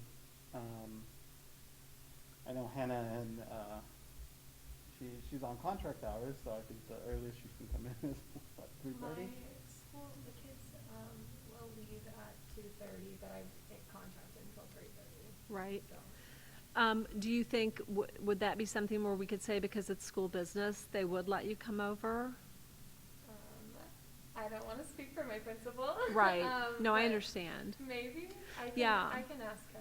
And if it would help, if Alex or I reached out and just said, hey, we're trying to get some things done, and this really is a school business situation. It's not a, hey, let's go have ice cream situation. Can So, we? does anybody? I know, right? Will there Wouldn't be that ice cream nice? there next week? No.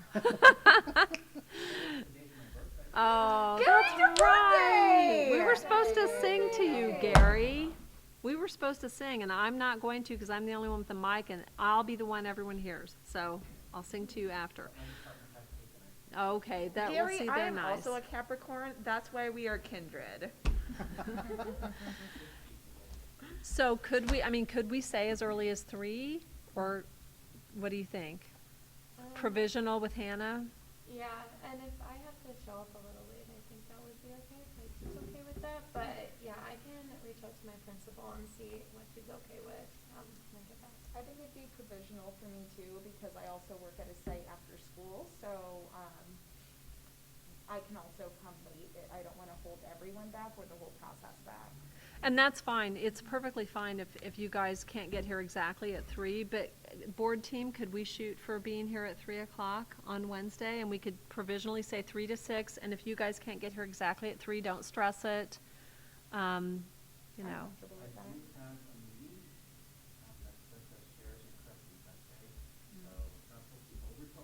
Okay. Okay, so same for you, Gary, if you can just get here as soon as you can, it's fine. Amy Jo, how are you with getting here at 3? Okay. I clear And- Wednesdays. And can somebody check with Michela and Yes. find out? Yes, Okay. we can. And I'm sure she will find a way to get here by 3 as well. Okay, Michelle said she could be here by 3. okay. Oh, look at that. Okay, So, Michelle that's can be good. here. And I'm All off right. at 2:30, so I Okay. can be here by 3. So let's say that Wednesday, why don't we say 3 to 6? And like I said, if people have to be a little bit late, don't stress it, we'll do what we have to do. So let's plan on that. Next Wednesday, and what's the date on, that's the 12th, That's the right? 12th, yes. Okay, January 12th at 3 o'clock or shortly thereafter, and then we'll be back in our regularly scheduled place at our, with our wonderful cameras and plenty of microphones. They said apparently they just don't have the availability for microphone use in here. I don't know what that means, so I'll leave it to you guys to know that. All right, awesome. Any other questions, conversation for the good of the order before I make a motion to adjourn? Okay, so it is 3:22, and I move that we adjourn to work in our teams for the remainder of our scheduled time today. Do I have a second? I second. And we'll do a roll call vote, and I'll say what you say. Dr. Heredia? Dr. Heredia says aye. Dr. McNeil? Dr. McNeil says aye. Ms. Nash? Aye. Ms. Nash says aye. Mr. Holland? Aye. Mr. Holland says aye. There's a mic over here, so I'm going to let you guys answer. Ms. Green? Aye. Make sure you hit like and subscribe and hit that bell for notifications. Mix Barrera? Aye. And are we going to share with Hannah, or should I just answer for her? Hannah? Aye. And that's right, Ms. Adams is an aye. And Mr. Cazares? I vote aye. And I vote aye as well. So we are adjourned at 3:23 to go work in our teams. Thank you so much.